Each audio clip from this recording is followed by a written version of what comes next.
क्या आपने कभी सोचा है कि अपने देश में जितने आपराधिक मामले दर्ज होते हैं उनमें से तहकीकात पूरी करके अपराधियों को सजा मिलने का प्रतिशत बहुत कम है। वजह सबूत का ना होना, शातिर क्रिमिनल्स द्वारा क्राइम सीन को डिस्टॉर्ट करना, एन मौके पे गवाहों का मुकर जाना, इसी वजह से उन अपराधों से जुड़े कई सारे सवालों के जवाब नहीं मिल पाते। पर एक बात और है जो इससे भी बुरी है, आपराधिक मामले का दर्ज ना होना।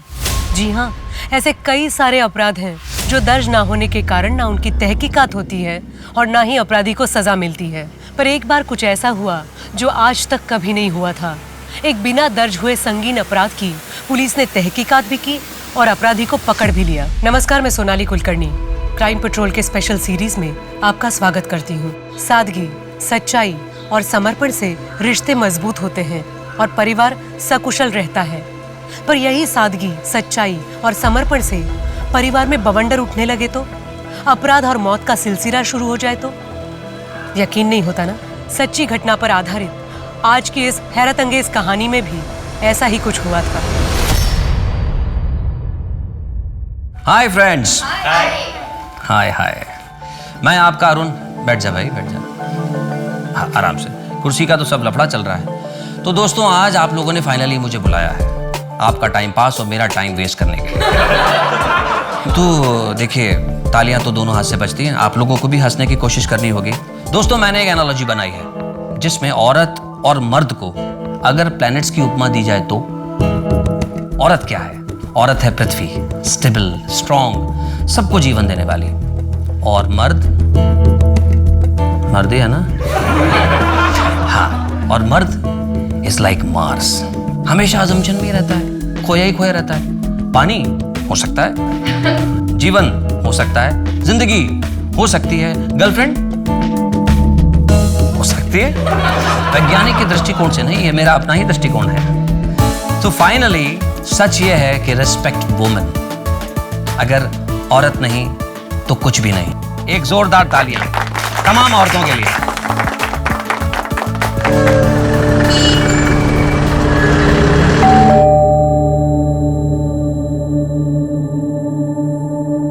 अरे आप?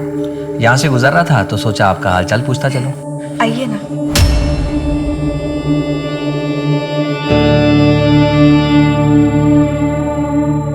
बैठिए, चाय पियेंगे आप? हाँ बिल्कुल।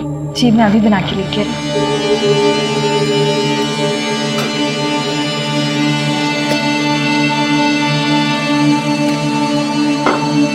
आप बस 2 मिनट रुकिए, मैं अभी आई। फिर से चाय की पत्ती खत्म हो गई? अब मैं बस लेके ही आ रही हूँ। डोंट वरी, चाय की पत्ती के अलावा घर का कुछ जरूरी सामान भी लेके आया। अरे, इन सब की क्या जरूरत थी? देखिए, मैं जानता हूँ किशोर के जाने के बाद आप अपना ख्याल नहीं रखती हैं।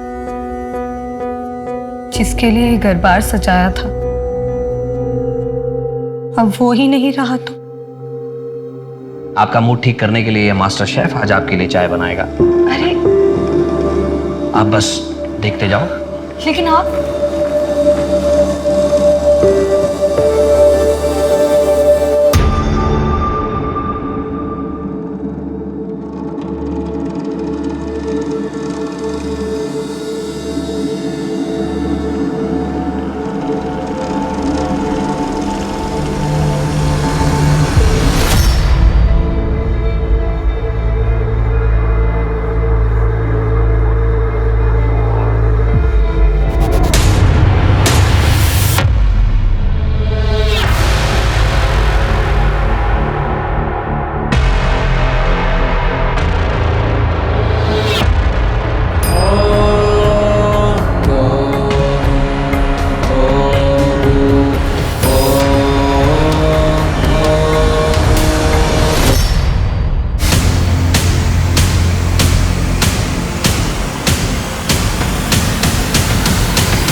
ट्रिप के लिए जा रहे हो, संभल कर रहना और अपनी टीचर की बात सुनना। अकेले कहीं मत जाना तुम लोग। ओके ओके, ठीक है मम्मा। और सबसे इम्पोर्टेंट बात, तुम दोनों अपना ख्याल रखना।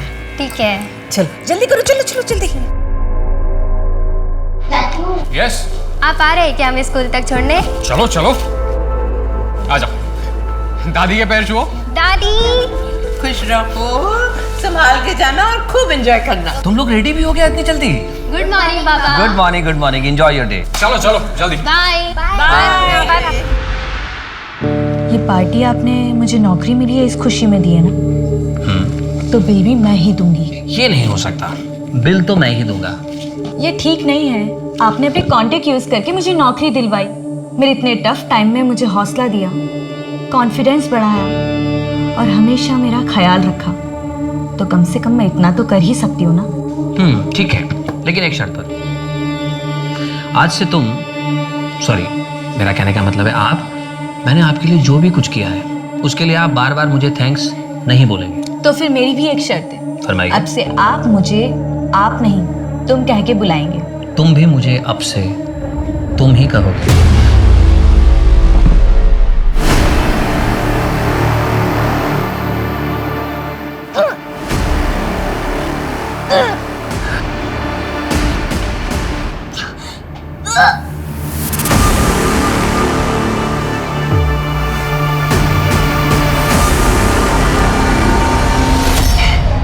सोनी, अरे क्या हो गया तुझे?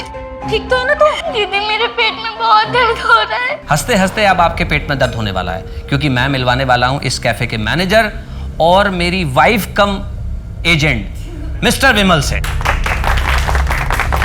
वो मैं इसलिए कह रहा हूं, इसने एक प्रोग्राम क्या दिला दिया, मुझ पे ही रुबाब दिखाता है और पैसे भी मुझसे लेता है पत्नी की तरह।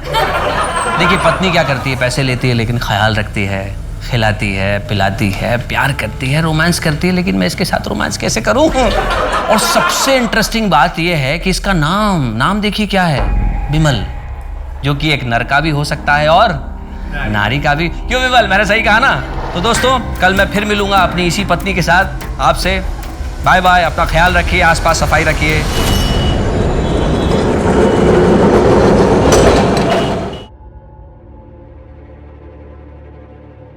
अरे इतनी सुबह सुबह कहाँ जा रहे हैं?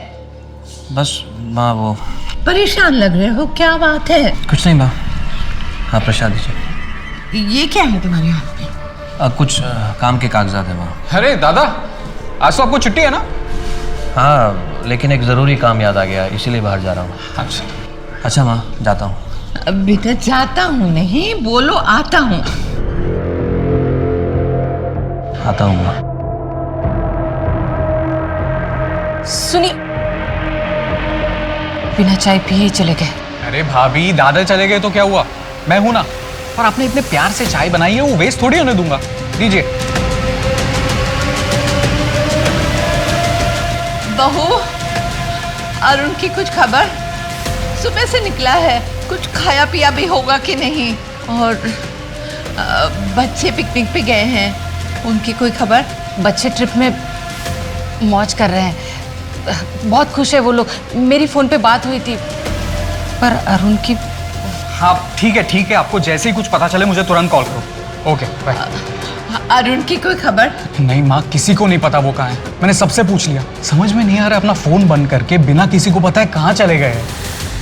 एक हंसता खेलता परिवार छोटी छोटी खुशियों को बटोरते अपनी जिंदगी गुजारता है। अरुण का परिवार भी कोई अपवाद नहीं था।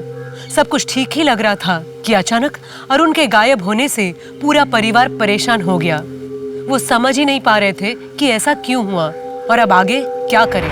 अरुण पे ऐसी क्या बीत रही होगी कि उसे घर बार छोड़ के जाना पड़ा। वो खुद ही कहीं चला गया था या उसके साथ कोई हादसा हुआ था?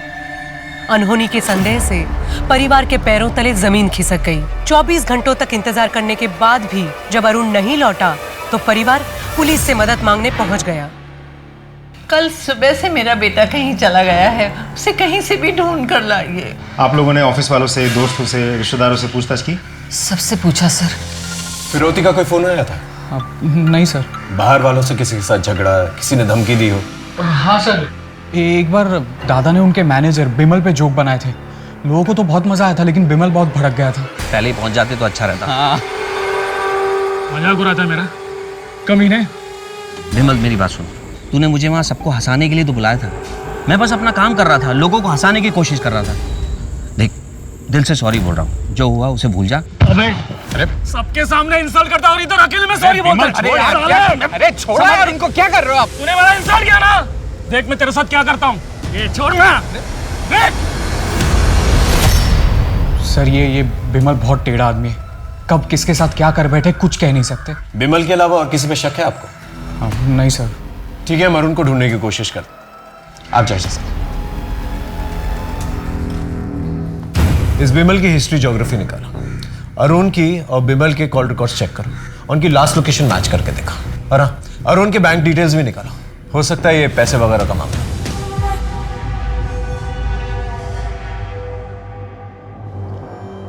ये घर में ही थी या कहीं बाहर गई थी?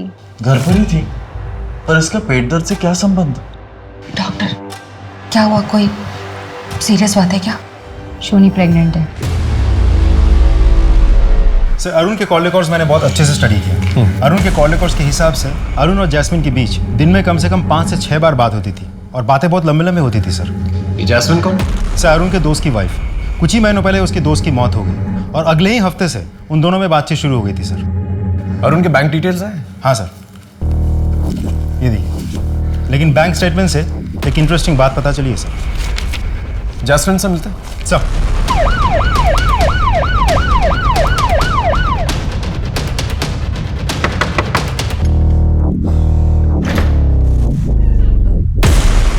जी।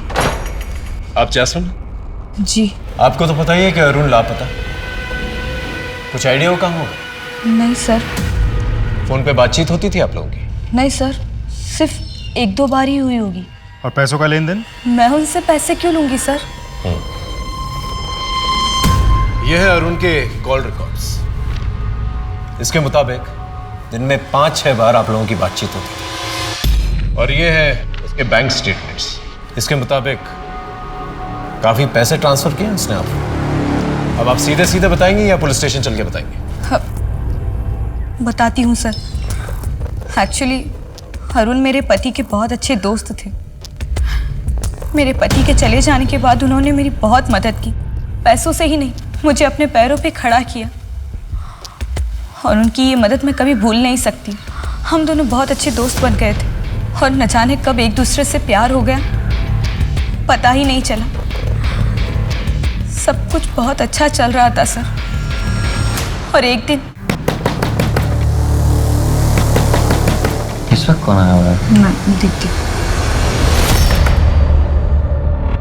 हाँ, अरे कहाँ जा रही हो? ये क्या चल रहा है? और तुम? इनसे मिलना तो बहुत दूर की बात है, इनके बारे में सोचना भी नहीं। उसके बाद अरुण का यहाँ आना 2 महीनों के लिए बंद हो गया। मैंने भी उसे भुलाने की कोशिश की, लेकिन एक दिन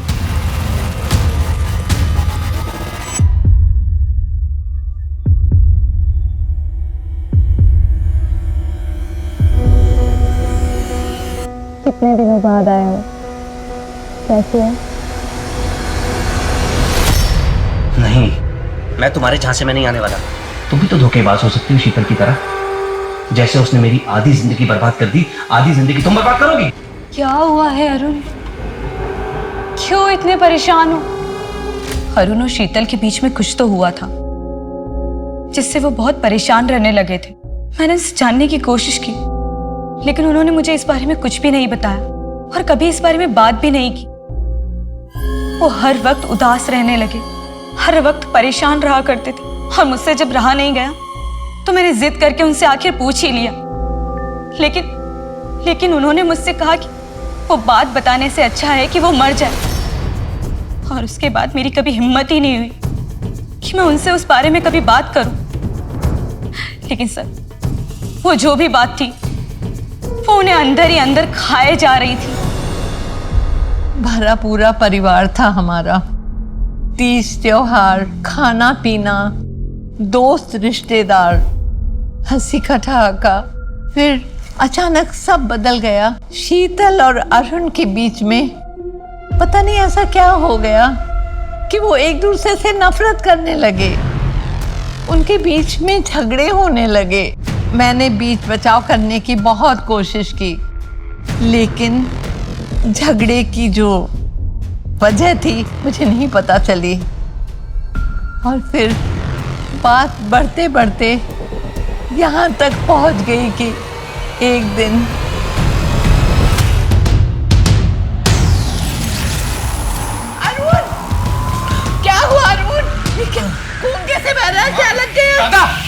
क्या हुआ माँ? क्या हुआ दादा को? दादा आप उठो।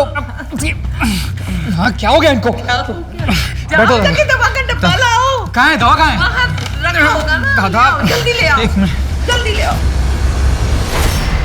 शीतल अच्छी बहू है, समझदार पत्नी है, प्यारी माँ है, हमारे परिवार की नाक है। उन दोनों का रिश्ता बहुत अच्छा था, पर उस दिन के हादसे के बाद हम सब हैरान हैं। अरुण और आपके बीच में किस बात की वजह से टेंशन था? हर पति पत्नी में जितना टेंशन होता है बस उतना ही, और कुछ नहीं। देखिए, मैं मानता हूँ हर पति पत्नी में झगड़े होते हैं, लेकिन ऐसे नहीं होते कि खून बहने लगे, जो अरुण के सर से बह रहा था। जैस्मिन को जानती हैं? कहीं वही तो वजह नहीं है आप दोनों के झगड़े की? कुछ दिनों से अरुण का बर्ताव कुछ अजीब सा चल रहा था। अरे क्या बात है भाभी, बहुत अच्छे लग रहे हो इस साड़ी में। हरी के छोटे भाई की शादी में जा रहे हैं, इसलिए ये साड़ी पहनी। हाँ, वहाँ पे आपको देख के लोग बेहोश ही हो जाएंगे। और तुम? चले? तुम आओ जरा, कुछ बात करनी है। एक मिठाई।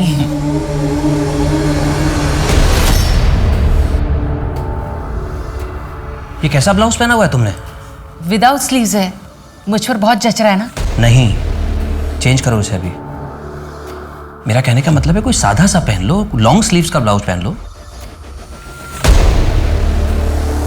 पहले अरुण को मेरी हर एक बात बहुत अच्छी लगती थी, फिर उसे धीरे धीरे मेरी बात उसे खटकने लगी। वजह? पता नहीं। कहीं अरुण को आप पर शक तो नहीं था? पता नहीं सा। शीतल के बिहेवियर से तो लग रहा है जैसे अरुण को उस पर शक था। हो सकता है अरुण की गुमशुदगी में शीतल का हाथ हो। ये भी हो सकता है कि शीतल का कोई अफेयर चल रहा हो, लेकिन किससे? क्या लगता है सर? अखिल से? हो सकता है। अगर शीतल और अखिल का अफेयर चल रहा था तो कॉल रिकॉर्ड से तो पता नहीं चलेगा, क्योंकि दोनों साथ में रहते थे। पड़ोसियों से पता करो। अगर वाकई में दोनों का अफेयर चल रहा था तो एक पुख्ता वजह हो सकती है जहां पर दोनों ने मिलकर अरुण को गायब किया। सर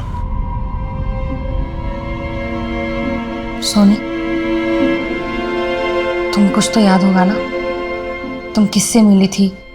किसी ने कुछ खिलाया था या किसी ने कुछ किया तुम्हारे साथ? मुझे कुछ भी याद नहीं आ रहा दीदी।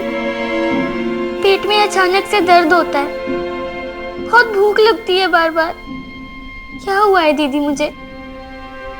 दीदी कल मैं स्कूल जाऊंगी ना? हेलो, क्या? ठीक है, हम अभी पहुंचते हैं। चल सर।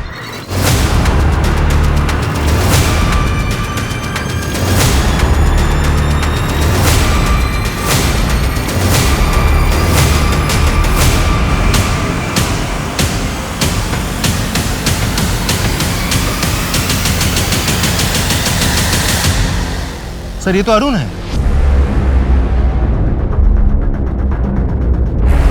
सर शरीर पे कोई चोट के निशान या घाव ऐसा कुछ भी नहीं है। मतलब जिसने भी किया है बड़ी सावधानी और चालाकी से किया। इस बिमल को ढूंढो, वही एक सस्पेक्ट है। पंचनामे के बाद बॉडी को पोस्टमार्टम के लिए भिजवा था और उनकी फैमिली को खबर कर दी। सर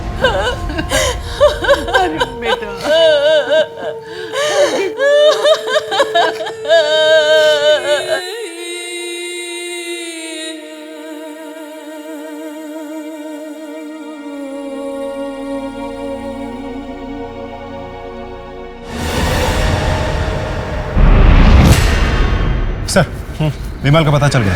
कहाँ पर है? एक लॉज में छिपा बैठा है। लेकर आओ। तूने ही अरुण को मारा ना? मैंने अरुण को नहीं मारा सर। उसने तेरा मजाक उड़ाया था, तूने उस पर हाथ उठाया और मौका मिलते ही तूने उसका मर्डर भी कर दिया। मैं उस झगड़े को कब का भूल गया हूँ सर। तो फिर शहर छोड़ के क्यों भागा था? लॉज में क्यों छुपा हुआ था? सर मैं कर्जे में डूबा हुआ हूँ, साहूकार मुझे ढूंढ रहे थे, इसलिए घर छोड़ के यहाँ लॉज में रह रहा हूँ। सारे मोटिव्स तेरे पास ही हैं अरुण को मारने के लिए, और कोई नहीं मारना चाहता था उसे। है सर। कौन? अरुण की बीवी शीतल। क्या? हाँ सर। वो अरुण को क्यों मरना चाहेगी?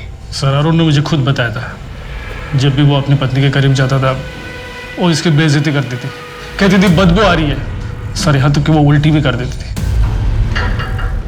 सर विमल ने शीतल के बारे में जो कुछ भी कहा, शीतल ने या अरुण की माँ ने कभी भी ऐसा कुछ नहीं बताया हमें। एक पत्नी अपने पति को इसलिए मार देती है क्योंकि उससे बदबू आती है।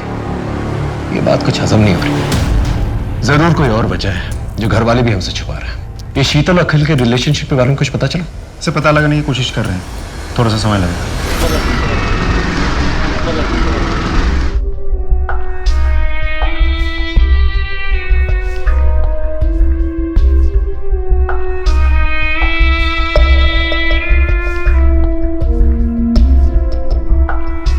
अब हम कुछ दिन यहीं रहेंगे और तुम्हें जो भी जरूरत पड़े मुझे बोलना, मैं बाजार से तुम्हारे लिए लेकर आऊं।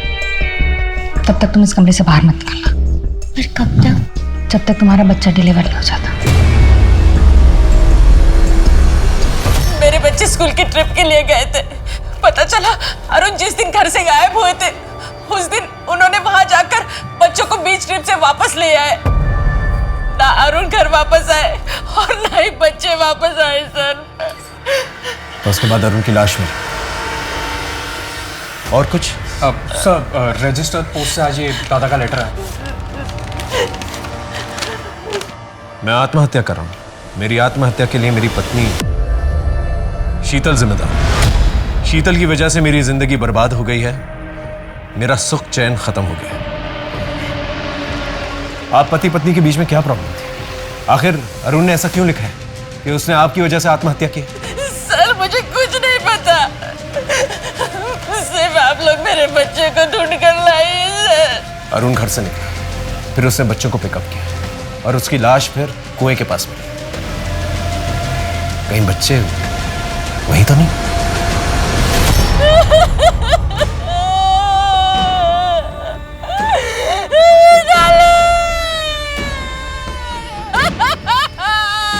प्लीज हम आपका दुख समझते हैं, ठीक है? हमें अपनी कार्रवाई करनी है। प्लीज प्लीज संभालिए अपने आप।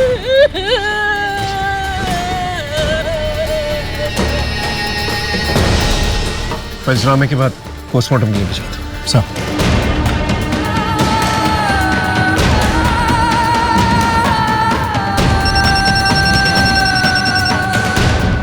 हाँ बोलो। क्या?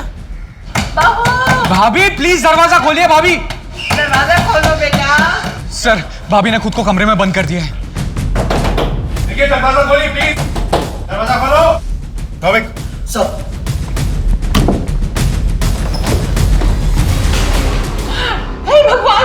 भाभी शीतल की हालत देख के ही पता चलता था कि उस पे क्या बीत रही होगी। उसने बचपन में माँ बाप और अब पति और बच्चे खोए थे। करीबी लोगों की मौत का साया उस पे मंडराता रहा। वो जिस सदमे से गुजर रही थी उसे सहना सबके बस की बात नहीं थी। पर कठिनाइयों और हादसे में तपी शीतल जैसी महिला ने आत्महत्या करने की कोशिश की तो पुलिस भी समझ गई कि कुछ और भी राज हैं जो शीतल को जिंदगी से मौत की कगार तक ले आए हैं। वो ऐसे कौन से राज थे जिनके खुल जाने से सबको सदमा लगने वाला था? ऐसी कौन सी बात सामने आने वाली थी जिससे तहकीकात की दशा और दिशा बदलने वाली थी? अब हाँ सर। घर की तलाशी लेनी है। जी प्लीज। विनोद चेक करो।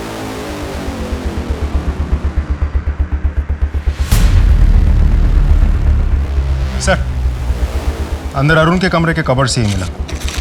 ये देखिए।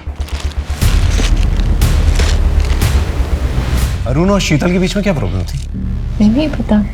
इस बोतल में ऐसा क्या खास है जो इस तरह से पैक करके रखा हुआ है इसे? सर वो दादा के बाल झड़ रहे थे ना, तो वो डॉक्टर के पास से ये तेल ले आए थे और भाभी को इसकी स्मेल पसंद नहीं थी तो इसलिए शायद ऐसे पैक करके रखा होगा। और हाँ सर, दादा स्टैंड अप भी करते थे तो अपने लुक्स को लेके वो बहुत सतर्क रहते थे। इस तेल के अलावा कोई और प्रॉब्लम थी शीतल को अरुण से? हमें नहीं पता साहब। ठीक है, इसे हम साथ में लेके जाएं। हाँ जी सर। देखिए अब तो बता दीजिए असल में मसला क्या है, आप दोनों के बीच में झगड़ा क्यों हुआ था?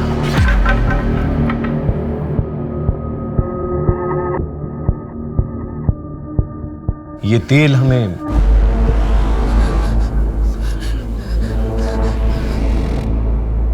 आप अपने पति से नफरत क्यों करती थी?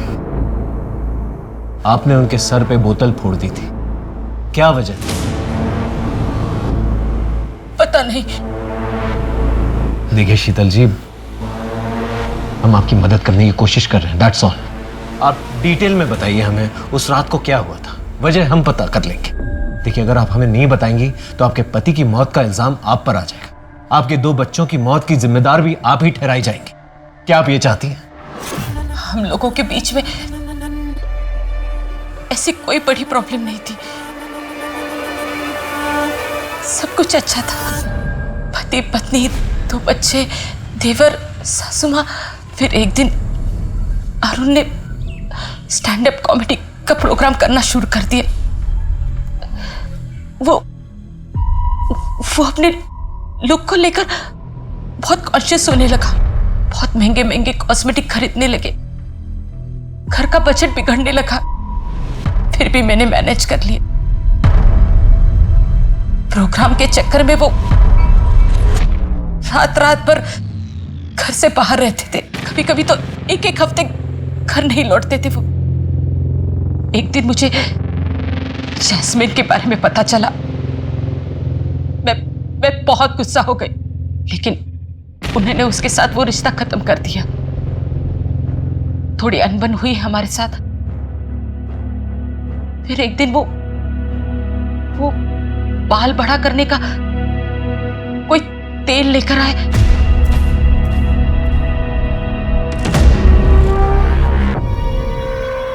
अरुण, कितनी बदबू आ रही है, मत लगाइए ये तेल।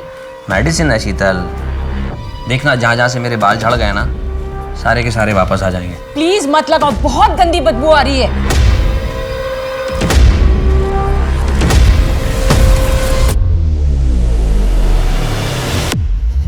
शीतल, सो गई क्या? हे शीतल, शीतल क्या हुआ? अरे अरे शीतल, ये क्या किया तुमने?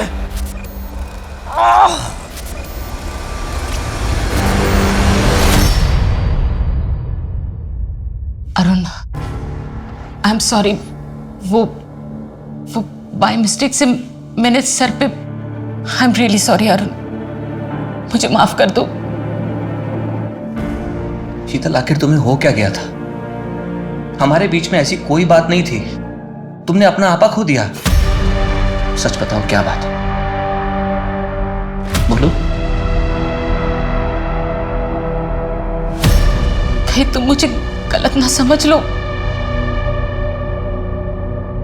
शीतल, मैं तुम्हें जज नहीं करूंगा, मैं तुम्हें समझने की कोशिश करूंगा। देखो, तुम्हारे मन में जो डर है, जो तकलीफ है, उसे बाहर निकालने में मैं तुम्हारी मदद करूंगा। प्लीज बोलो क्या बात है।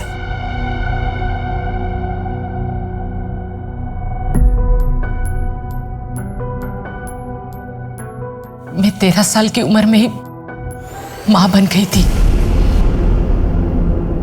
कब क्या हुआ मुझे कुछ पता नहीं। मैं तो बहुत छोटी थी। दीदी ने मुझे बताया कि मैं प्रेग्नेंट हूं। फिर दीदी ने मुझे यह भी बताया कि किसी ने मेरे जूस में कुछ मिलाया था। फिर बेहोश होने के बाद मेरे साथ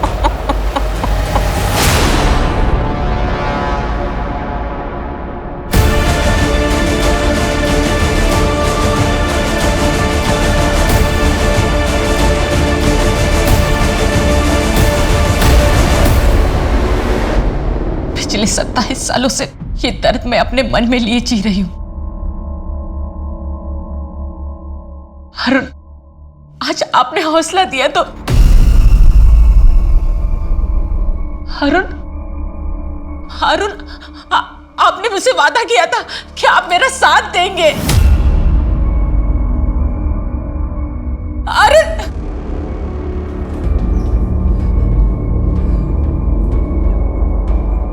एक तो कच्ची उम्र में ऐसी पीड़ा के साथ जी रही थी।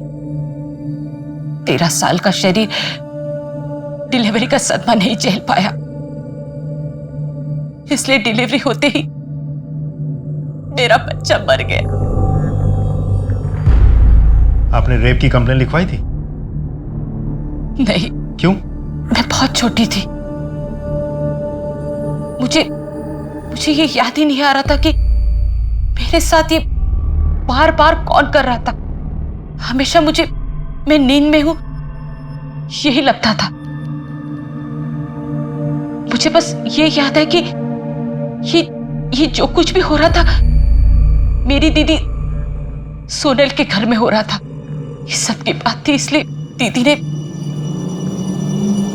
केस रफा दफा कर दिया और मैं भी कुछ नहीं कर पाई। आपकी बहन सोनल, वो अब कहाँ रहती है? सोनल दीदी और जिया जी का 10 साल पहले कार एक्सीडेंट में मौत हुई। आपके साथ जिस घर में वो हादसा हुआ था, आपको उसका एड्रेस याद है? डिटेल में तो नहीं पता, पर बनाटी में एक गार्डन है, उसके सामने विश्वास डेयरी के बाजू में ब्राउन कलर का वो ऐसा आर्क बंगला है। उसी में दीदी और जिया जी रहते हैं और उनके बगल में चैटर्जी और मित्तल जी, वो भी वहीं रहते हैं दीदी के घर में। शीतल की कहानी सुन के ये केस और भी ज्यादा कॉम्प्लिकेटेड हो गया है। सर, ऐसा भी तो हो सकता है कि बचपन में शीतल पे हुए टॉर्चर की बात सुन के अरुण ने उन लोगों को ढूंढ निकालने की कोशिश की होगी, जिसकी वजह से उन लोगों ने मिलकर अरुण को मार दिया होगा।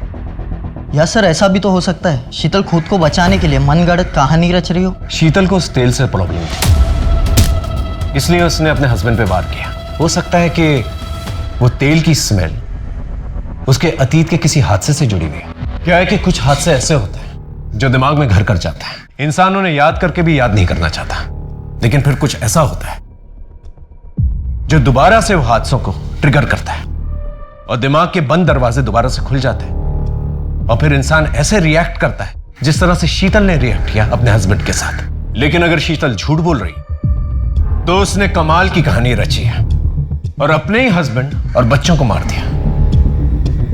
वो ऐसा करेगी क्यों? एक काम करता है, शीतल ने जो पुराना एड्रेस दिया है ना अपना, वहां चल के पूछताछ करते हैं, देखते हैं क्या क्लू मिलता है। Excuse me sir. हेलो, हाँ ओके सर, पोस्टमार्टम रिपोर्ट आ गई है। बच्चों की बॉडीज में सेडेटिव्स मिले हैं। इसका मतलब नींद की गोलियां देकर बच्चों को मारा गया है। सोनी, 10 साल पहले जो हुआ उसे भूल जाओ। सारे मर्द एक जैसे नहीं होते, कुछ अच्छे भी होते हैं। ये देखो, मैंने तुम्हारे लिए एक अच्छा सा लड़का देखा है, तुम इससे शादी कर लो, ये तुम्हें बहुत खुश रखेगा। अरे ज़्यादा सोचो मत, मैंने हाँ कह दी है, बस 15 दिन में शादी होने वाली है। मैं चलती हूँ, मुझे बहुत तैयारियां करनी है।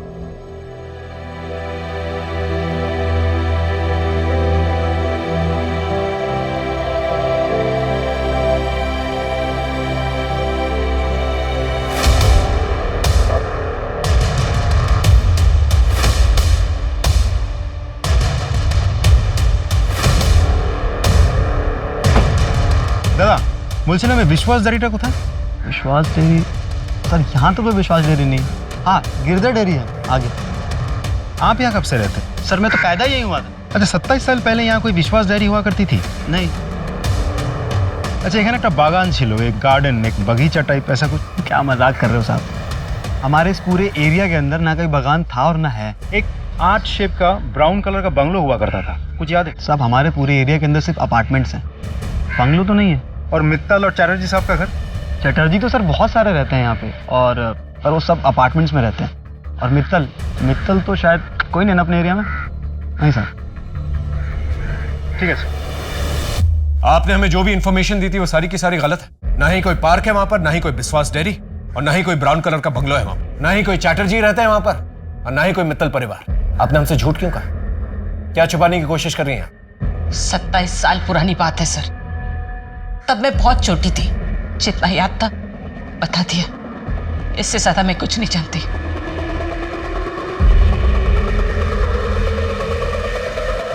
सर, ये औरत सिर्फ घुमा फिरा के बात कर रही है, देख लीजिएगा। फिर से कोई नाटक करेगी। इसकी सास से पता करो इसका रिश्ता किसके जरिए आया था, हो सकता है कोई क्लू मिल जाए। Right sir. गिरीश जी कुछ तो याद होगा आपको। शीतल की बहन और मैं हम साथ में काम करते थे। शीतल की बहन की और मेरी कभी ज़्यादा बात नहीं होती थी, लेकिन एक दिन अचानक वो जॉब छोड़कर चली गई थी। उसके कई सालों के बाद वो मुझे एक दुकान में मिली थी। तब मेरी उससे कुछ बात हुई थी। तब उसने बताया कि वो शीतल की शादी करने वाली है। मैंने भी उसको बताया कि मेरी नज़र में कुछ लड़के हैं, उनमें से एक लड़के अरुण के साथ उसकी शादी हो गई थी। उसके बाद हमारी मुलाकात नहीं हुई। ये शीतल और उसके पति ये दोनों कहाँ रहते थे? ये दोनों अग्रपाड़ा में रहते थे।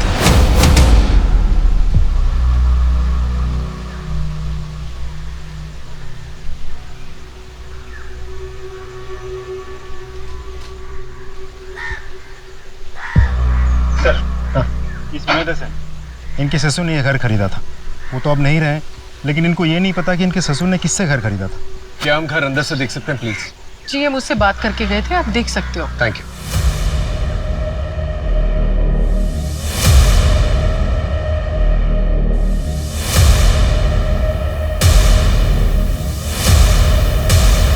याद आ रहा है घर देख के? हाँ, मैं यहाँ 5 साल रही हूँ।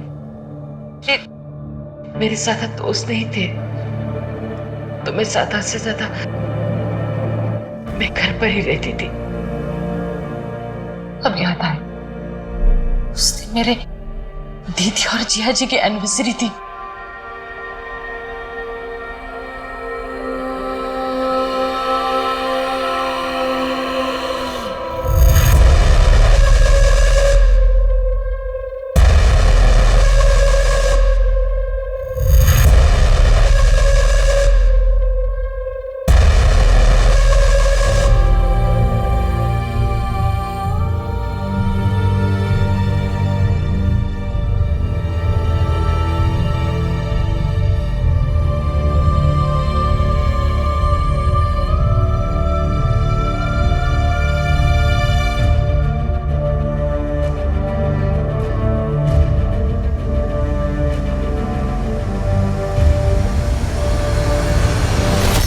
अब मुझे यकीन हो गया कि वाकई शीतल के साथ बचपन में वो अत्याचार हुआ है। सर, सिर्फ शीतल के रोने धोने की वजह से हम उसकी बातों पे यकीन कर ले या उसको बेकसूर मान ले, मुझे नहीं लगता ये सही रहेगा।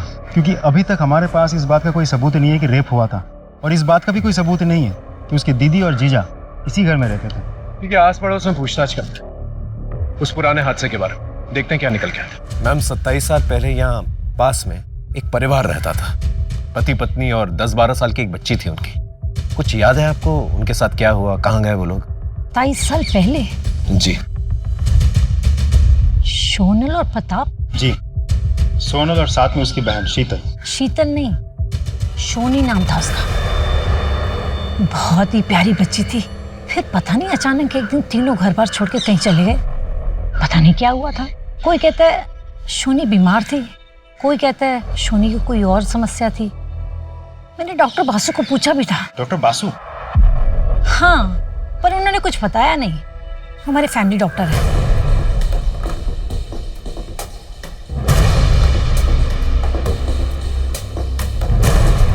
सर, मैं आपको थोड़ी देर में फोन करता हूँ। जी हाँ। सोनल और प्रताप के पुराने सामान में से ये फोटो एल्बम मिला। फोटोज को अच्छी तरह से चेक करो। 27 साल पुरानी बात है, मतलब 1993। हो सकता है कोई क्लू मिल जाए। और सोनल और प्रताप के सोशल अकाउंट्स भी चेक करो। Right sir.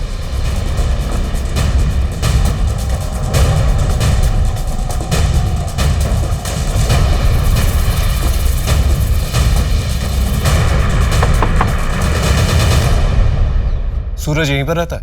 सूरज यहीं पे था, लेकिन वो भाग के चला गया है घर से। मिल नहीं रहा है वो, हम ढूंढ रहे हैं उसे।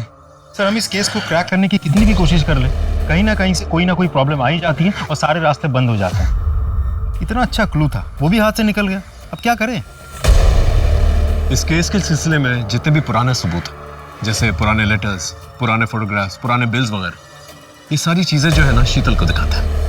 फिर पता चलेगा कि वो विक्टिम है या फिर कातिल। सर, ये रोनित है, आपके जीजा प्रताप के ऑफिस कलीग हुआ करते थे।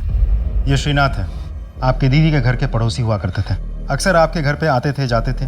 जब आप छोटी हुआ करती थी और आपके घर में कोई नहीं हुआ करता था तो आपके घर वाले आपको इसी के घर पे छोड़ के जाया करते थे। और ये जो ग्रुप फोटो है ये उस घर में आपकी दीदी की लास्ट एनिवर्सरी की फ़ोटो है। इसके बाद हमें ऐसी फ़ोटो नहीं मिली। मतलब शायद उसके बाद से आपके दीदी और जीजा ने अपने आप को बाकी की दुनिया से कट ऑफ कर लिया था।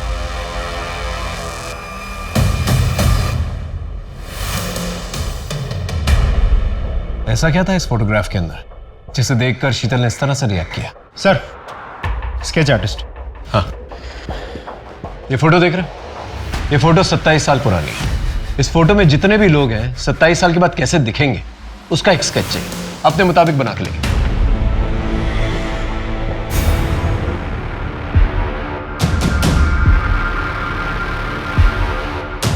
इन सारे स्केचेस को आसपास के पुलिस स्टेशन में भिजवा दी? जी सर, और हमारी एक टीम इन सारे स्केचेस को सबको दिखा के पूछताछ भी कर रही है।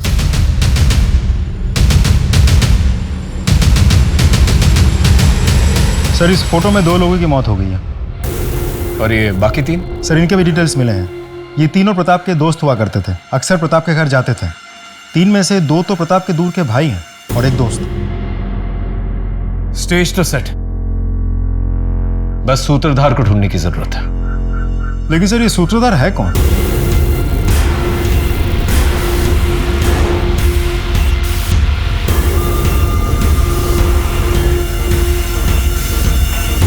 आप लोग सोनल प्रताप को जानते थे? हाँ, वो हमारे बहुत अच्छे दोस्त थे।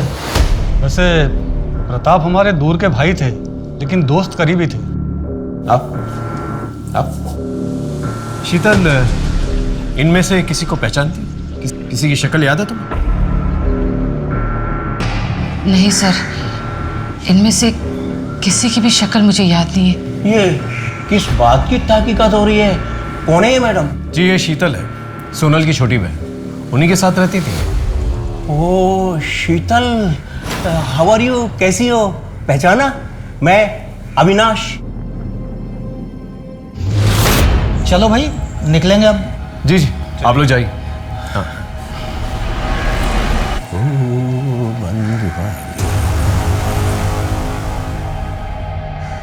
एक मिनट प्लीज, वापस आइए। 1 मिनट।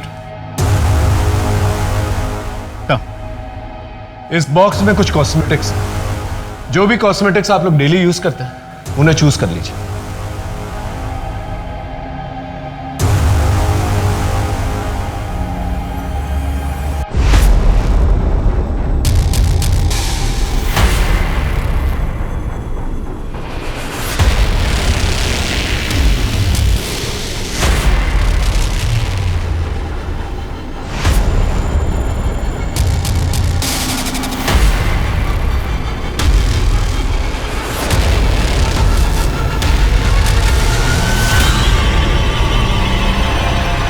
तुम हो ना जिसने मेरे साथ गलत किया, एक बच्ची के साथ गलत किया, ने मेरी जिंदगी बर्बाद की, मेरी इज्जत लूटी। मैं तुम्हें छोड़ूंगी नहीं।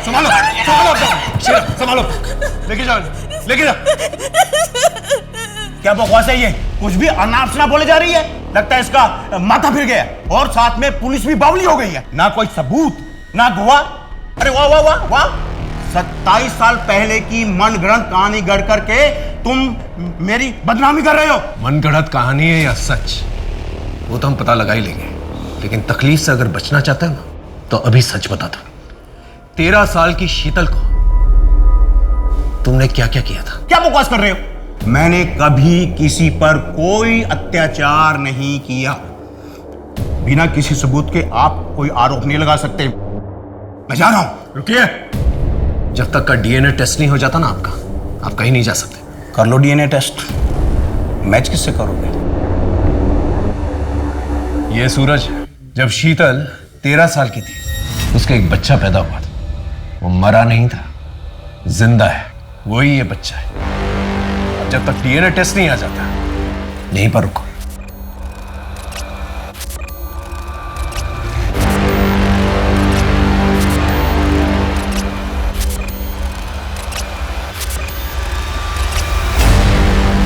तुम्हारा डीएनए सूरज का डीएनए मैच करता है।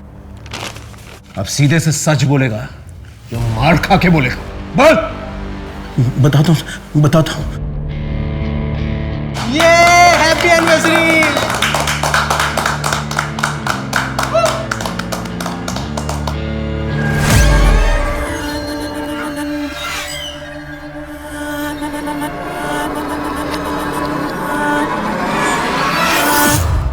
जूस।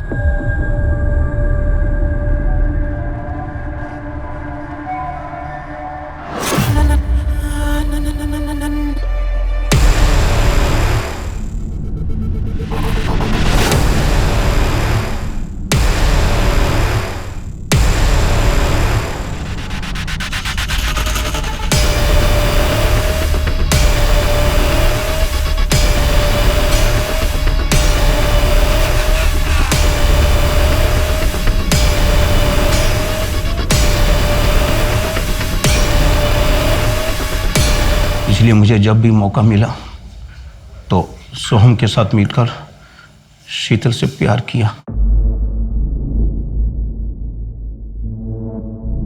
अविनाश ने तो अपना गुनाह कबूल कर लिया है। अब तुम दोनों बताओ, 13 साल की शीतल के साथ तुम दोनों ने क्या क्या किया था? सर इस बात को 27 साल हो गए। अब इतने सालों बाद एक गलती को लेकर अब क्यों बवाल कर रहे हो? 27 साल पहले जो तुम लोगों ने गलती की थी उसका बोझ शीतल आज तक उठा रही है। बचपन में मेरे साथ हुए अत्याचार से मेरे मन में एक हमेशा के लिए दर्द बना रहा, एक कमजोर पल था जब अपने आप पर बीती हुई बात मैंने अपने पति से कही। वही मेरी सबसे बड़ी गलती थी। पाप किया है शीतल तुमने, धोखा दिया है मुझे। जरूर तुम्हारे ही चाल चलन में कोई खोट रही होगी, तभी तो उन लोगों ने तुम्हारी इज्जत पर हाथ डाला। मेरा ही नसीब खराब था जो तुम जैसी बच्चालन औरत से मेरी शादी हुई। अरुण, मैंने कहा ना, मैं दूर हटो मुझसे। अरुण, अपने पति पर भरोसा करके अपनी जिंदगी का सबसे बड़ा दर्द मैंने उनके साथ शेयर किया।